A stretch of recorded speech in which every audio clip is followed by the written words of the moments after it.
Hello students, welcome to law student helping hand. ये video Haryana ADA के बच्चों के लिए है जिन्होंने मेंस का एग्जाम दिया था। आप सबको पता ही होगा कि आपका जो मेंस का एग्जाम हुआ था हरियाणा एडीए का, उसमें मिनिमम जो है आपका 35% आपको नंबर लेके आने पड़ेंगे। और आपका जो टोटल पेपर था वो 150 मार्क्स का था। तो आपको जो 35% जो नंबर बनेंगे आपके, वो बनेंगे आपके 52.5 मार्क्स। मतलब अगर आप जिन बच्चों के 52.5 मार्क्स नहीं आए, वो बच्चे मेंस क्वालिफाई नहीं कर पाएंगे। मिनिमम आपको 52.5 मार्क्स लेके आने कंपलसरी हैं 150 में से। तो ये आपका मिनिमम 35% का क्राइटेरिया है।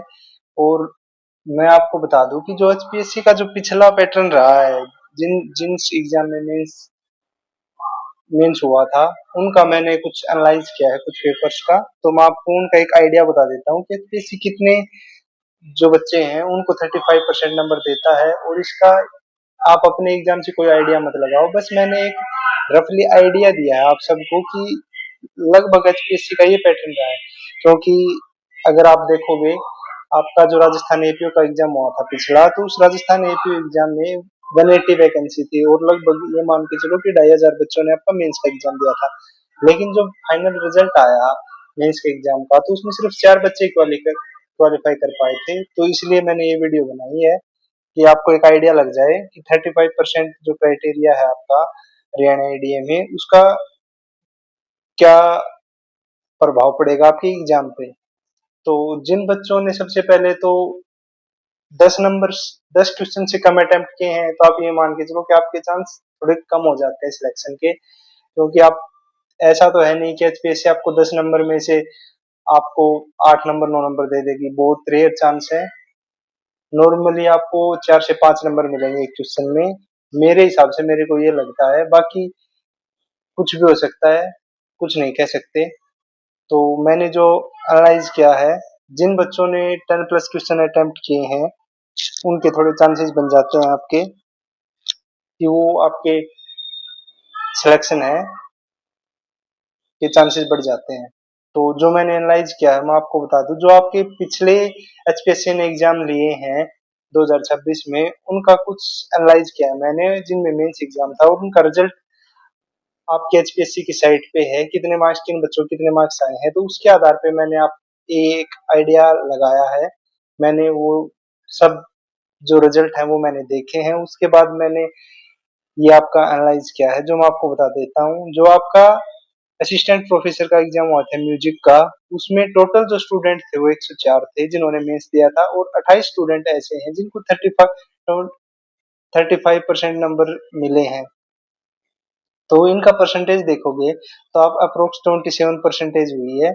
इतने बच्चों का मेंस जो है वो, उनमें 35% नंबर आए हैं। आपका जो असिस्टेंट प्रोफेसर संस्कृत का एग्जाम है, उसमें आपके 49 बच्चों ने एग्जाम दिया था। और 34 जो बच्चे हैं उन्होंने 35% नंबर प्राप्त किए हैं। और इसका परसेंटेज जो बनेगा वो 70% बनेगा। और जो असिस्टेंट प्रोफेसर कंप्यूटर साइंस का एग्जाम हुआ था आपका, उसमें टोटल स्टूडेंट थे 190। और आपका 88 जो स्टूडेंट्स हैं उन्होंने 35% जो नंबर है वो अचीव किए हैं। इसका अप्रोक्स देखोगे तो आप परसेंटेज में 46% बन गई इसकी। अगर आप असिस्टेंट प्रोफेसर इकोनॉमिक्स का देखोगे, तो उसमें आपके टोटल स्टूडेंट थे 172। और आपका जो 35% नंबर आए स्टूडेंट्स के, वो 30 स्टूडेंट थे। तो इसका जो परसेंटेज निकला वो 17% निकला है। जो असिस्टेंट प्रोफेसर ज्योग्राफी का एग्जाम हुआ था आपका, उसमें टोटल जो अपियर्ड हुए थे स्टूडेंट मीन्स में, वो 1380 थे। और 335 ऐसे स्टूडेंट थे जिनके 35% नंबर से अबव नंबर आए थे। इसका परसेंटेज देखोगे तो आप अप्रोक्स 25% बना है। जो असिस्टेंट प्रोफेसर हिंदी का एग्जाम हुआ था, उसमें टोटल स्टूडेंट जो अपियर्ड हुए थे मेंस में, वो 550 थे। और 250 बच्चे ऐसे थे जिनको 35% नंबर से अबव नंबर मिले थे। इसमें आप परसेंटेज देखोगे तो 45 के अप्रोक्स आपकी परसेंटेज रही।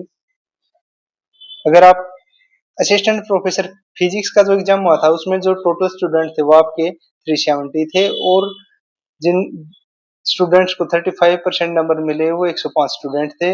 इसका जो परसेंटेज रहा वो 28-29 के आसपास रहा। जो पीजीटी इंग्लिश का एग्जाम था आपका, उसमें टोटल स्टूडेंट थे 70, और जिन बच्चों ने 35% से अबव नंबर लिए हैं वो 480 स्टूडेंट है। इसमें 68.57 यानी 69 के आसपास आपका परसेंटेज रहा है, जो 35% से अबव वाले बच्चों का। और जो पीजीटी कंप्यूटर साइंस का एग्जाम था आपका, उसमें टोटल स्टूडेंट थे आपके 5200 के आसपास, और जो बच्चे 35% नंबर लेके आ पाए वो थे 40। तो इसमें आपका परसेंटेज तो काफी कम है, आपको दिख रहा होगा। चलो आपको वन के आसपास ही मान के चलो आप। तो एक तो इस बात से आप बिल्कुल आइडिया मत लगाओ कि क्या होगा, कि कितने नंबर देता है कि नहीं देता है, इससे कुछ नहीं कह सकते हम। आप देखोगे तो कहीं पे 70% के आसपास आपका रिजल्ट है, कहीं 10% है, कहीं 1% है, कहीं 50% है, कहीं 30% है। तो कोई आइडिया नहीं लग सकता इसका। लेकिन आप ये मान के चलो कि आपकी जो चेकिंग होती है वो थोड़ी सी हार्ड ही होती है एग्जाम्स, मेंस के एग्जाम में। सभी बच्चे क्वालिफाई नहीं कर पाते मेंस एग्जाम।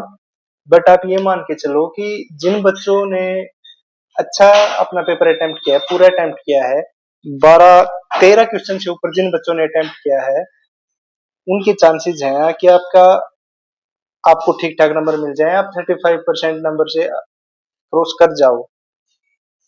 लेकिन जिन बच्चों ने 10 से नीचे अटेम्प्ट किए हैं उनके चांसेस कम है, मैं आपको बता दूं।